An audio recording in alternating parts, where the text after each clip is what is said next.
ನಾನು ಯಾವಾಗಲೂ ಗುರುಪ್ರಸಾದ್ ಬಗ್ಗೆ ಅನ್ಕೋತಾ ಇದ್ದೆ, ಇವ್ರ ಬೆಸ್ಟ್ ಇನ್ನೂ ಬರೋದಿದೆ ಅಂತ ನಾನು ಯಾವಾಗಲೂ ಅನ್ಕೋತಿದ್ದೆ. So it's okay. ಸೊ ಅದೇ ನಾನು ಯಾವಾಗಲೂ ಅಂದ್ಕೊಂಡಿದ್ದು. ಮಠ, ಎದ್ದೇಳು ಮಂಜುನಾಥ, ಡೈರೆಕ್ಟರ್ ಸ್ಪೆಷಲ್ಲು, ಎರಡನೇ ಸಲ, ರಂಗನಾಯಕ, ಇದೆಲ್ಲ ಒಂದಲ್ಲ ಇನ್ನೂ ಬೆಸ್ಟ್ ಬರೋದಿದೆ. ಯಾಕೆ ಹಂಗೆ ಅನಿಸ್ತಿತ್ತು ಅಂದರೆ, ದ ಕೈಂಡ್ ಆಫ್ ಕೃಷಿ that he has done about movies. ಅವ್ರ ಸಿನಿಮಾದ ಬಗ್ಗೆ ಅವ್ರಿಗೆ ಗೊತ್ತಿಲ್ಲದಿರೋ ವಿಚಾರಗಳೇ ಇಲ್ಲ. ಸ್ಕ್ರಿಪ್ಟ್ ಬಗ್ಗೆ, ಸ್ಕ್ರೀನ್ ಪ್ಲೇ ಬಗ್ಗೆ, ಹಾಡುಗಳ ಬಗ್ಗೆ, ಬೇರೆ ಬೇರೆ ಭಾಷೆಯ ಸಿನಿಮಾಗಳ ಬಗ್ಗೆ ಎಷ್ಟೊಂದು ಸ್ಟಡಿ ಮಾಡಿದ್ರು ಅಂತಂದರೆ, ಅದರ ಪ್ರತಿಫಲ ಏನು, ಅದರ ಪ್ರತಿಫಲ ಬರೋದಿದೆ ಇನ್ನು ಅಂತ ನಾನು ಯಾವಾಗಲೂ ಅನ್ಕೋತಾ ಇದ್ದೆ. ಹಾಗಂತ ಅವ್ರು ಮಾಡಿರೋ ಸಿನಿಮಾಗಳು ಚೆನ್ನಾಗಿಲ್ವಾ ಅಂತಂದರೆ ಹಾಗಲ್ಲ, ಅದ್ಭುತವಾದ ಸಿನಿಮಾಗಳಿದೆ. ಕನ್ನಡ ಸಿನಿಮಾ ಚಿತ್ರರಂಗದ ಇತಿಹಾಸದಲ್ಲಿ ಒಂದು ಸಪ್ರೇಟ್ ಚಾಪ್ಟರ್ ಖಂಡಿತ ಗುರುಪ್ರಸಾದ್ ಬಗ್ಗೆ ಬರೀಬೇಕಾಗತ್ತೆ. ಸೊ ಆ ಥರದ ಸಿನಿಮಾಗಳನ್ನ ಅವ್ರು ಕೊಟ್ಟಿದ್ದಾರೆ. You can hate him, you can love him, but you cannot ignore him, you cannot ignore his movies. ಆ ಥರ ಸಿನಿಮಾಗಳು ಗುರುಪ್ರಸಾದ್ ಅವ್ರು ಕೊಟ್ಟಿದ್ದಾರೆ. ಸೊ ನಾವು ETV ಇದ್ವಿ ಹೈದರಾಬಾದಲ್ಲಿ. ಮಠ ಇಲ್ಲಿ ರಿಲೀಸ್ ಆಗಿತ್ತು. ಇದ್ರ ಸುದ್ದಿ ಅಲ್ಲಿಗೆ ನಮಗೆ ತಲುಪಿ, ಹಾಡುಗಳೆಲ್ಲ ತಲುಪಿ, ನನ್ನ ಫ್ರೆಂಡ್ ಮಂಜುನಾಥ್ ಸಂಜು, ನಾವೆಲ್ಲ ಎಷ್ಟು ಎಂಜಾಯ್ ಮಾಡಿದ್ವಿ ಅಂದ್ರೆ ಆ ಹಾಡು, ಇವ್ರು ನಮ್ಮ ಅಶ್ವಥ್ ಅವ್ರು ಹಾಡಿರುವಂಥ ಹಾಡು ಕೇಳಿ ಎಷ್ಟು ಎಂಜಾಯ್ ಮಾಡಿದ್ವಿ. ಬಂದ ತಕ್ಷಣ ಸಿನಿಮಾ ನೋಡಿದ್ವಿ. ಆಮೇಲೆ ಅಂದರೆ ಇಲ್ಲಿ TV9 ಬಂದಮೇಲೆ ಆಮೇಲೆ ಬೇರೆ ಬೇರೆ ಸಿನಿಮಾಗಳು ನೋಡಿದ್ವಿ. ಎದ್ದೇಳು ಮಂಜುನಾಥ ಟೈಮಲ್ಲಿ ನಂಗೆ ತುಂಬ ಕ್ಲೋಸ್ ಆದರು. ಎದ್ದೇಳು ಮಂಜುನಾಥ ಯಾವ ಹೋಟ್ಲಲ್ಲಿ ಶೂಟಿಂಗ್ ಮಾಡಿದ್ರು ಅದೇ ಹೋಟ್ಲಲ್ಲಿ ಕರ್ಕೊಂಡು ಹೋಗಿ ಗಾಂಧಿನಗರದಲ್ಲಿ ನಾವು ಶೂಟ್ ಮಾಡಿದ್ವಿ. ಜಗ್ಗೇಶ್ ಇವ್ರನ್ನೆಲ್ಲ ಒಂಥರ ಬೇರೆ ಥರ ಪ್ರಯತ್ನ ಮಾಡಿ.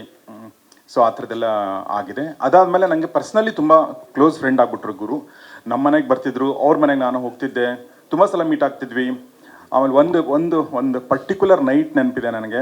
ನಾನು KS ಸುರೇಶ್ ನಿರ್ಮಾಪಕರು, ಗುರುಪ್ರಸಾದ್ ಅವ್ರ ವೈಫು, ನನ್ನ ವೈಫು, ಸುರೇಶ್ ಅವ್ರ ವೈಫು ಎಲ್ಲರೂ ಸೇರಿಕೊಂಡು ಒಂದಿನ ಅವ್ರ ಮನೆಯಲ್ಲಿ ರಾತ್ರಿ ಊಟ ಮಾಡಿ ಒಂದು 3-4 ಗಂಟೆ ತನಕ ಮಾತಾಡಿದ್ವಿ. ಮಾತು ಎಷ್ಟು ಅದು ಅಂದರೆ ಅವ್ರ ಜೊತೆ ನಿಮ್ಗೆ ಗೊತ್ತು, ಅವ್ರ ಮಾತು ಎಂಥ ಅದ್ಭುತವಾದ ಮಾತುಗಳು, ಎಷ್ಟು ಚೆನ್ನಾಗಿ ಒಳನೋಟ, ಹಾಸ್ಯ ಎಲ್ಲವೂ ಇರುವಂಥ ಮಾತಾಗಿತ್ತದು.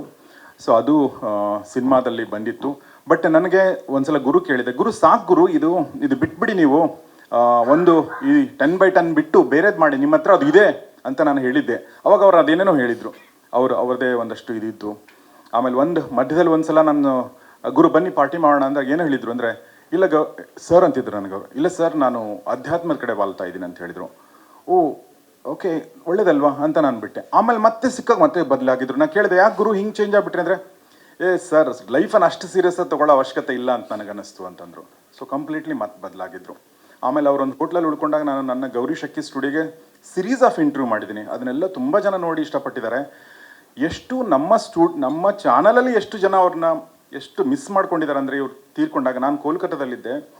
ಅಂದರೆ ಹೌ ಕ್ಯಾನ್ ದಿಸ್ ಹ್ಯಾಪನ್, ಆಮೇಲೆ ಹೌ ಕ್ಯಾನ್ ಈ ಥರ ಮಾಡೋಕ್ಕೆ ಹೆಂಗೆ ಸಾಧ್ಯ ಈ ವ್ಯಕ್ತಿ, ಇಷ್ಟೆಲ್ಲ ನಿರೀಕ್ಷೆಗಳನ್ನ ಹುಟ್ಟಿಸಿ ಇಷ್ಟೆಲ್ಲ ಓದಿ ಇಷ್ಟೆಲ್ಲ ಬರೆದು ಇಷ್ಟೆಲ್ಲ ತಿಳ್ಕೊಂಡು ಇನ್ನೂ ಸಿನಿಮಾ ಕೊಡ್ತಾರೆ ಅಂತಂದಾಗ ಅನ್ಯಾಯ ಇದು. ಆ್ಯಕ್ಚುಲಿ ಅದು ಅವ್ರಿಗೂ ಮಾಡ್ಕೊಂಡ್ರೆ ಅನ್ಯಾಯ, ನಮಗೂ ಮಾಡ್ಕೊಂಡ್ರೆ ಅನ್ಯಾಯ, ಪ್ರೇಕ್ಷಕರಿಗೂ ಮಾಡಿರೋ ಅನ್ಯಾಯ ಇದು.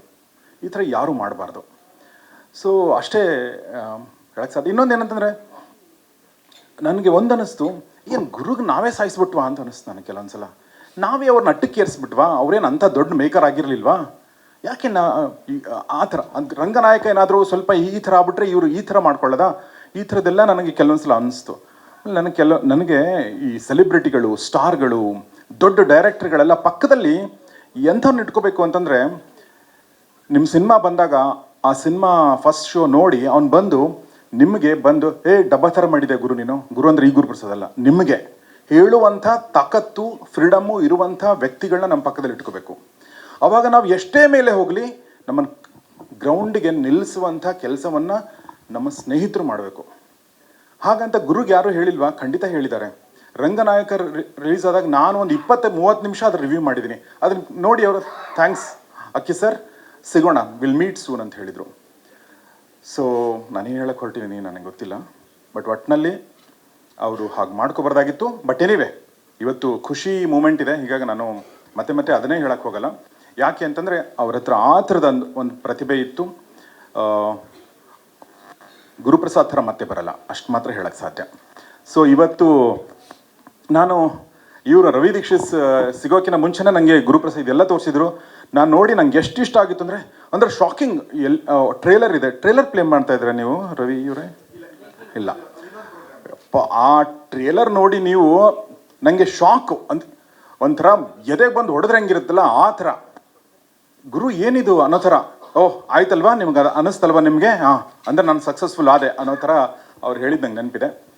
ಸೊ ಎನಿವೆ, ನಗು ಶರ್ಮಾ ಮತ್ತು ಅವರು ಫ್ಯಾಮಿಲಿ ಎಲ್ಲ ಇಲ್ಲಿದ್ದಾರೆ. ಸುನಿ ಹೇಳ್ದಂಗೆ ನಗು ಮುಖದಲ್ಲಿ, ಅವ್ರ ಫ್ಯಾಮಿಲಿಯರ್ ಮುಖದಲ್ಲಿ ನಗು ಮೂಡಿಸುವಂಥ ಕೆಲಸವನ್ನು ನಾವು ಮಾಡಬೇಕಾಗಿದೆ. ಆಮೇಲೆ ನಾನು ನಮ್ಮ ಮಾಧ್ಯಮ ಮಿತ್ರರಿಗೆ ಕೇಳ್ಕೊಳ್ಳೋದೇನೆಂದರೆ, ಮಾಧ್ಯಮ ಮಿತ್ರರ ಜೊತೆಗೆ ಅವ್ರು ತುಂಬ ಫ್ರೆಂಡ್ಲಿ ಆಗಿದ್ದರು. ಬಹುಶಃ ಅಷ್ಟು ಫ್ರೆಂಡ್ಲಿ ಯಾವ ನಿರ್ದೇಶಕರು ನಿರ್ಮಾಪಕರು ಇರಲಿಕ್ಕಿಲ್ಲ. ಅಷ್ಟು ಫ್ರೆಂಡ್ಲಿ ಅಂದರೆ ಅವ್ರು ಯಾವಾಗೂ ಬೇರೆ ಒಂದು ಡಿಸ್ಟೆನ್ಸ್ ಮೇಂಟೈನ್ ಮಾಡ್ತಿರಲಿಲ್ಲ. ಸೊ ಎಲ್ಲರ ಜೊತೆ ಫ್ರೆಂಡ್ಲಿ ಆಗಿದ್ರು. ಬಹುಶಃ ಭಾಳಷ್ಟು ಜನ ಇಲ್ಲಿ ವರದಿಗಾರರಿಗೆ ಮತ್ತು ಛಾಯಾಗ್ರಾಹಕರಿಗೆಲ್ಲ ತುಂಬ ಫ್ರೆಂಡ್ ಆಗಿದ್ರು ಅಂತ ನಾನು ಅನ್ಕೋತೀನಿ. ಸೊ ನಾವು ಮಾಡಬೇಕಾಗಿರೋ ಕೆಲಸ ನಾನು ರವಿ ಅವ್ರಿಗೆ ಹೇಳಿದೆ, ಈ ಸಿನಿಮಾ ನಮ್ಮದು, ಈ ರಿಲೀಸ್ ಆಗೋ ತನಕ ನಾವು ನಿಂತ್ಕೊಂಡು, ನೀವು ಹೇಗೆ ನಿಂತ್ಕೋತೀರೋ ನಿಮ್ಮ ಜೊತೆಗೆ ನಾವು ನಿಂತ್ಕೊಂಡು ಥಿಯೇಟ್ರ್ ತನಕ ನಿಮ್ಮ ಜೊತೆಗೆ ಬರ್ತೀವಿ ಅಂತ ನಾನು ಹೇಳಿದ್ದೀನಿ. ಅದೇ ಕೆಲಸವನ್ನು ನಾವೆಲ್ಲರೂ ಮಾಡೋಣ. ಇದು ನಾವು ಸಣ್ಣ ಒಂದು ರವಿ ಗುರು ಅವರಿಗೆ ನಾವು ಸಲ್ಲಿಸಬಹುದಾದ ಒಂದು ಶ್ರದ್ಧಾಂಜಲಿ ಅಂತ ನನಗನ್ಸುತ್ತೆ. ಸಿನಿಮಾ ನೋಡಿ ಖುಷಿಯಾಗತ್ತೆ ಎಲ್ರಿಗೂ. ಹೊರಗಡೆ ಬಂದು ನಾವು ಇನ್ನೊಬ್ರಿಗೆ ಫೋನ್ ಮಾಡ್ತೀವಿ ಅಂತ ನನಗನ್ಸುತ್ತೆ. ಒಂದು ಸಕ್ಸಸ್ಫುಲ್ ಸಿನಿಮಾ ಆಗೋದು ಅವಾಗಲೇ. ಹೊರಗಡೆ ಬಂದು ಫೋನ್ ಮಾಡ್ಬೇಕು ಅನಿಸಿದರೆ ಅದು ಸಕ್ಸಸ್ಫುಲ್ ಸಿನಿಮಾ. ಆ ಥರ ಗುರುವಿನ ಎದ್ದೇಳು ಮಂಜುನಾಥ 2 ಆಗುತ್ತೆ ಅಂತ ಅನ್ಕೋತೀನಿ. ರವಿ ದೀಕ್ಷಿತ್ ಮತ್ತು ನಮ್ಮ ವಾಗೀಶ್ ಅವರು ಮತ್ತು ರಮೇಶ್ ಅವ್ರನ್ನ ಇವತ್ತೇ ಮೊದಲನೇ ಬಾರಿಗೆ ನಾನು ಸಿಗ್ತಾ ಇರೋದು. ಈ ಎಲ್ಲರ ತಂಡ ಒಂದು ಮುಂದೆ ನಿಂತ್ಕೊಂಡು ಈ ಸಿನಿಮಾ ರಿಲೀಸ್ ಮಾಡೋಕ್ಕೆ ಹೊರಟಿದೆ. ಅವ್ರು ಇಲ್ದಿರುವಂಥ ಅವ್ರ ಅಬ್ಸೆನ್ಸ್ ಟೈಮಲ್ಲಿ. ಸೊ ಅವ್ರ ಮೇಡಮ್ ಕೂಡ ಇಲ್ಲಿದ್ದಾರೆ. ಸೊ ಎಲ್ರಿಗೂ ಒಳ್ಳೇದಾಗಲಿ, ಒಳ್ಳೆ ಸಿನಿಮಾ ಆಗಲಿ, ಸೂಪರ್ ಹಿಟ್ ಆಗಲಿ. ಗುರು ನಮ್ಮ ಜೊತೆಗೆ ಯಾವಾಗಲೂ ಇರ್ತಾರೆ, ಇರಲಿ.